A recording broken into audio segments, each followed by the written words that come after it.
I went to Theresienshtadt in Prague, and I went to Buchenwald. And I feel like I had a different experience than most of the other kids that were there, because I was, one of two Jewish kids in the program, and I wasn't necessarily sad. And I was sad because I knew that this is a place that people, had lived and were killed. There were individuals with dreams and hopes and talents and interests and quirks, were,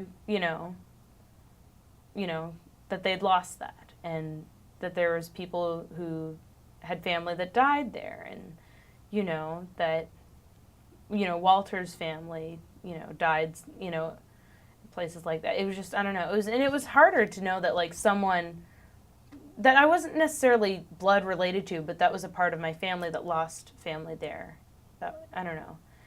And it was also, I'd heard so much, from my education and, like, reading, like, even high school education taught us, basic parts about the Holocaust, and we had all these perceptions about the camp, but actually being there was different. Like, the energy there is bizarre. Like, it's, there's an open, like, I remember in, Buchenwald specifically, there was room, there was not necessarily open fields, but there's, a lot of space, and we were a group of 18 people, but, like, I felt, like, choked there. And I don't normally believe in things that aren't, out of a scientific textbook, but there was a different feeling there. There was a feeling of claustrophobia, being, like, squished, and it was just stifling, and if that makes any sense. But yeah, so it wasn't necessarily like the graves, the sites of, like the tour guide said, oh, this many people died here and this is what happened here, but it was the actual